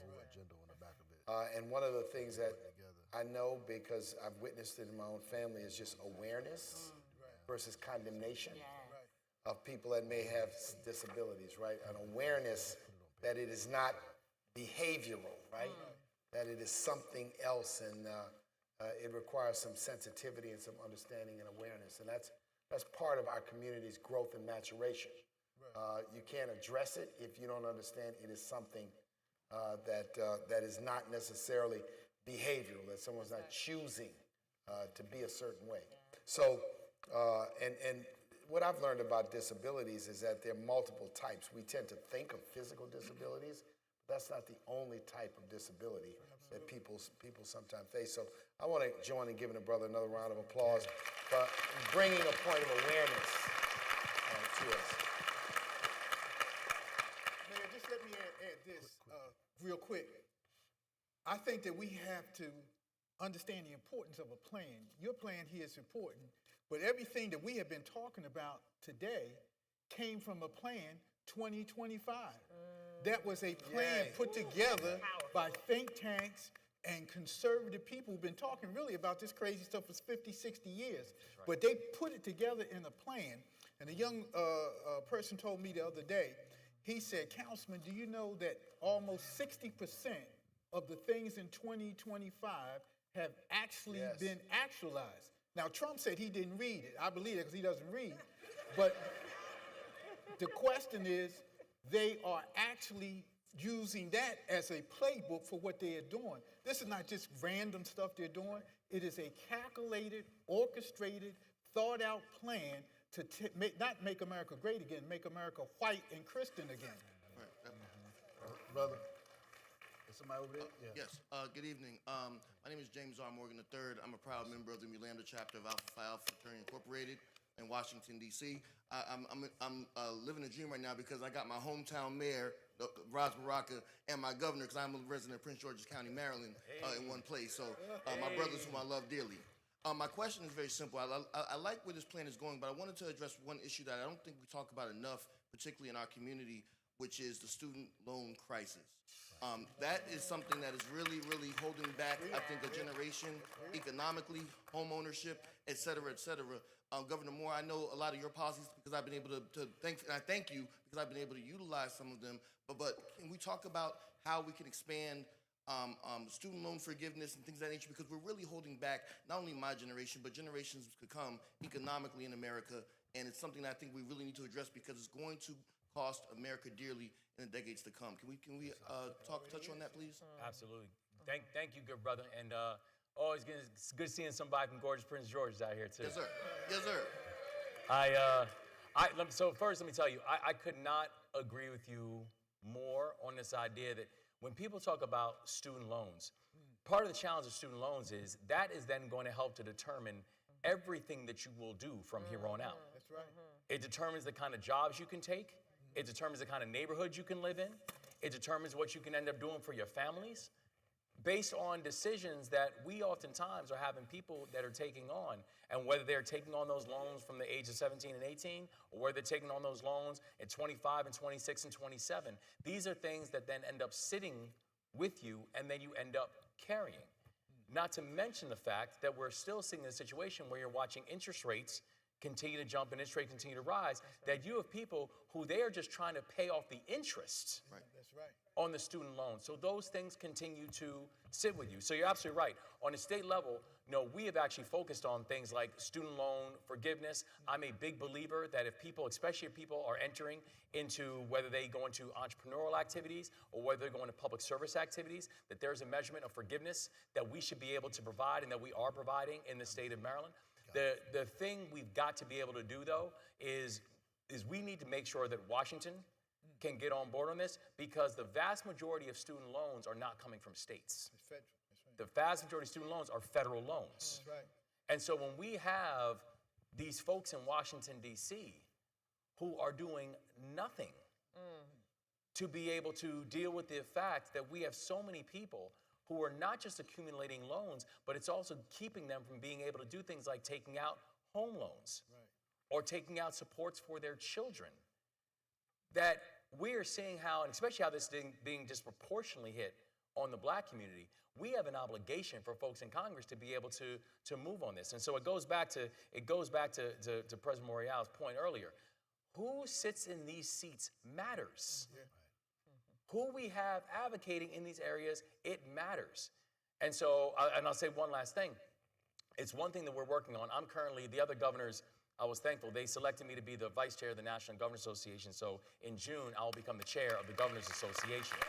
So that's all of the governors, Democratic and Republican governors around the country are then working together on issues. And we don't just do things like attend dinners that the president disinvites me from, but we actually do real work, right? You're always welcome at my house, Governor. Hey, I bet you the food is better too. Amen. But the point is that one of the things we are actually working on together right now is both the issue of finding out what states can do to be able to not just decrease but eliminate the student loans and give people more opportunities, but also it is about how we advocating and pushing for Congress, where the majority of those loans are living. How are we pushing for them to do more to stop saddling people with oftentimes generations of debt that they are then taking on before they even have an opportunity or have a glimpse as to what their life can look like? It's unfair and it's got to be fixed. I want to make a point because we talked about this earlier. Total student loan indebtedness in the United States is $1.8 trillion. The big ugly bill and its tax cut provisions cost $4.5 trillion. Yes. Just half of what that tax cut costs could eliminate all student loan indebtedness. Wow. Now, number two, we got to change the way we finance higher ed away from loans to grants and scholarships. This idea that in order to achieve the American dream, you got to go into 6 figures plus of debt is absurd. Talk about accentuating the wealth gap. If the family has the money, and I'm blessed that my children are going to go to college and leave college with no debt. But that's because I started saving for their college at birth, right? Not that everyone can do that, but we've got to change the way we need to deal with student indebtedness, but make sure that we create a system where another generation doesn't get into the same hole. The reason why I keep coming back to this tax cut is because we need to understand numbers. And $4.5 trillion in tax cuts over a 10-year period for the wealthiest Americans, is that more important to us than eliminating $1.8 trillion in student debt? See, this is the problem, Governor Moore. $25 trillion on wars since the year 2000. That's right. Just think if you had shifted just half of that $25 trillion, what it could do. So in our policy discussions, we have to understand numbers and figures and understand that they throw up the smoke screen whenever we say things, how can you afford it? You remember TARP and the bailout of the banks? That was multiple trillions of dollars. That's right. So this is why our agenda, our plan has to be intact. And so I'm glad you raised the issue, but this is fixable. This is fixable if it is a priority. That's right. All right, y'all, this is not the good of the order. So we have to take 2 more questions, one from here and one from there, and we're gonna close out because we can't be in here all night. We don't own the casino. We can one day. We just not today. Go ahead. So this is really quick. Eric Clyette, Alpha Gamma Lambda out of New York City. Good to see the wonderful dais. What are the marching orders? You've got an audience full of African American men and women here. What are the 4 or 5 things that you want us to walk away with and take back to our communities and say, this is it? That's a good question. Thank you. You guys want to go first? If you're in New Jersey, endorse this plan. Yep. Endorse this plan. And I think Tamika and Governor and Mayor and Councilman, we have maybe a challenge in front of us to produce a national plan. Right. That would probably carry us into the 2028 cycle. Number 1, we all need to educate ourselves and endorse this plan.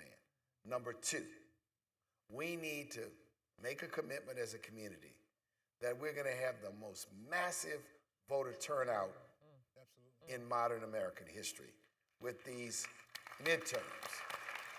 And we need to receive those who may be reluctant, but push back on them. Right. I want every grandmother to say to the grandchildren, if you put your feet under my table That's right. Right. before you eat, are you registered and will you be voting? Right. We got to break it down in the family, in the community. The conversations have to go to a different level. It can't just be the activists or the elected officials or the pastors or the civic leaders with this message, because it's just that important. The midterms will not save us. I'm not saying that. I'm saying that it is about putting a break on the devastation of Project 2025, putting some brakes on Trumpism so we can work towards the future. That's just two things, an agenda and committing to vote. Now, are there other things? Yeah, but sometimes we confuse ourselves. Got a big, long list, walk out, can't remember any of it. So I'm just saying, let's focus on two things. This is a solid agenda with some amendments perhaps, but what Mayor Baraka's done is say here in New Jersey, there is an agenda. It is on paper. Here is a summary. Let's say to the governor and the legislature, we voted for you, this is what we want. That's right. And let me just say this, brother, that's a good question. All of us really can organize. Some of us are elected, some of us are leaders in other areas, but the African American barbershop is a town hall, is a classroom, is every week or every other week, or whenever you go to the barbershop, that's your chance to organize, to speak to people, to make sure not only people get registered, but that people vote, to bring up issues, to encourage people. And it's the same thing in the beauty parlor, I imagine. We have common places that we can reach people outside of the formal mechanisms of running for office. And I would suggest to you that that's probably a stronger mechanism than people who are elected. If you have a direct contact with people. So I think we should all make a commitment to do that in our spaces of influence, the barbershop, the beauty parlor, the grocery store, where we see people, public transportation, and engage people. And I think that'll move us forward into where we have to go. That's right. And I would just add on one thing. I could not agree with both of those points anymore. We all have to make sure that we do our part and do our work. But I really hope there are people here also who are considering running for office. Yeah, absolutely. Because I just want to be very, very clear. Let's never forget that so many of the things that exist in our lives, they are policy decisions. The air we are breathing is a policy decision. The water we are drinking is a policy decision. The schools our children attend, that is a policy decision. The way we are policed, that is a policy decision. How billions of dollars are being spent every day overseas fighting a war that none of us asked for, that is a policy decision, right? Policy decisions. And so I do hope that in all this too, that we do have people who want to get into the arena, even if that has not been your background, even if that has not been, like I never ran for office for my life before I ran for governor. Never. And I don't come from a political family. But I was very clear on this, is that in our state, we have a $71 billion budget.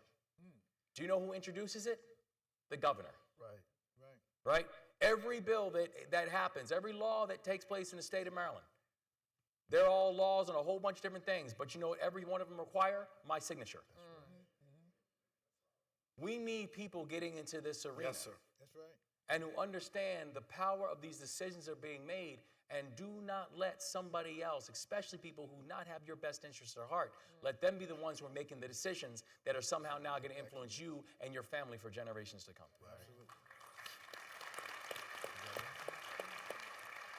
Good evening, everyone. Good evening. Nice to see you again, Governor. Good to see you. Good to see you. I am Janaea Davenport, and I'm currently representing the Mighty Mac district. And in 2023, reports highlighted that several Baltimore schools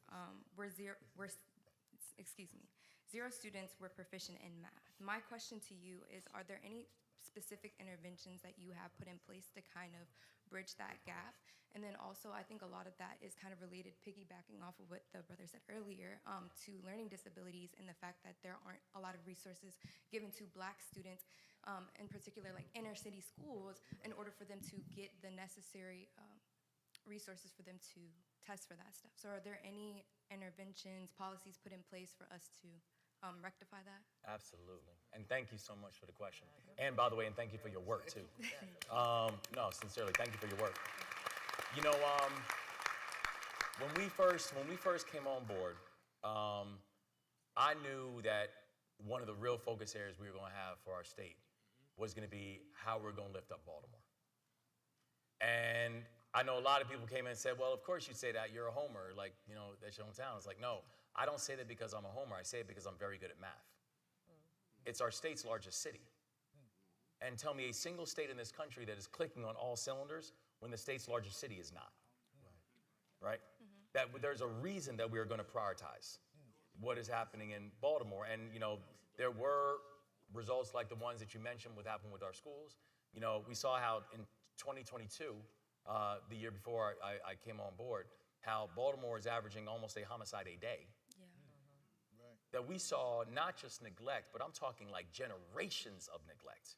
Over 17,000 vacant homes in the city of Baltimore.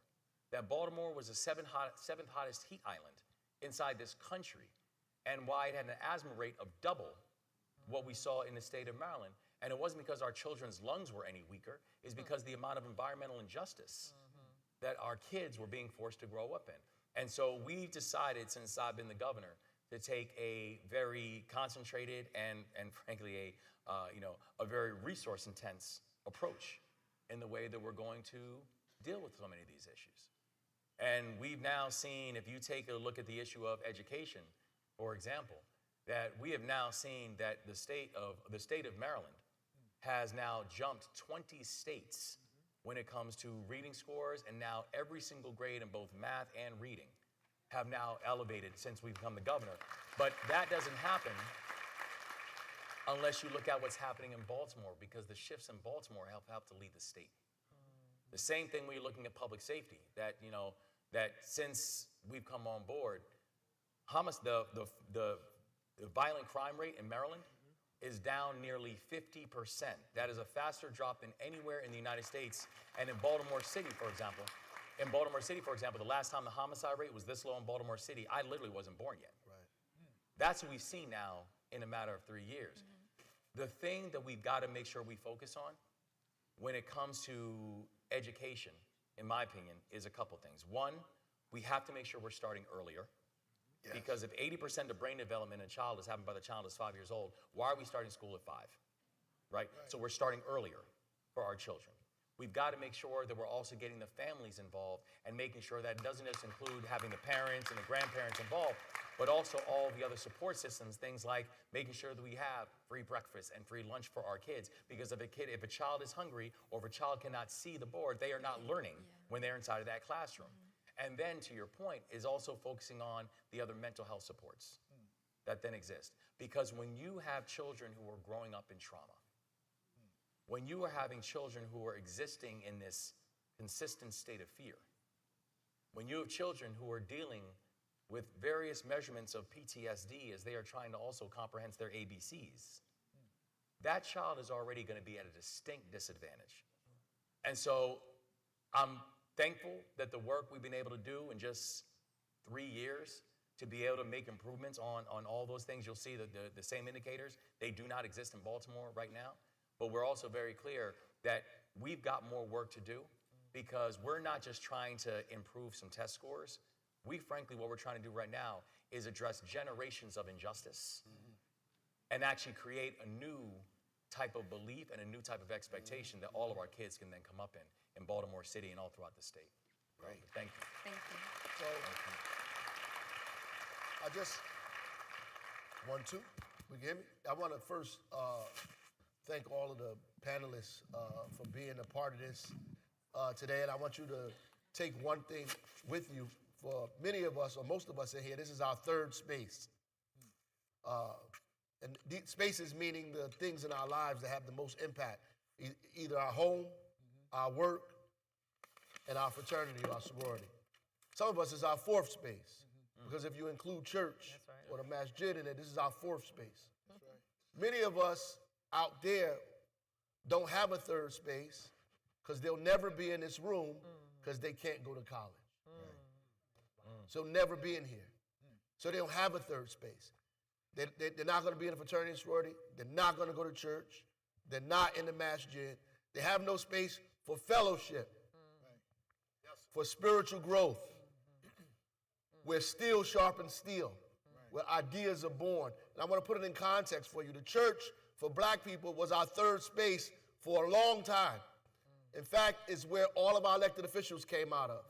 All of our business leaders developed from, right? There was no SNAP back in the days. We fed families that did not have food from the church. There was no schools for us. The church taught us to read. We learned to read from the Bible, right? The church was the institution that was our third space. Folks in this room, your fraternity and sorority has become your third space, your love, your peace, your happiness. Let's politicize it. Let's politicize this third space so that we can begin to use our organization to affect change in this country, in our neighborhoods, in our community. If we don't do that, especially in this environment, then we are a part of our own self-destruction, specifically since we know that most of our people will never be in this room because they will not go to college. That's true. So we have a larger responsibility than we assume today. So I want to thank all of you for coming out. I want to thank our Eastern Regional Vice President, Assistant President, District Director. I want to thank all of our panelists. We want to take a picture before we leave. Oh, 6. Clean your camera first. Clean your camera. Great job, man. Yes, sir. Yes, sir. It's good. I thought that'd get him away from the mic. Right here?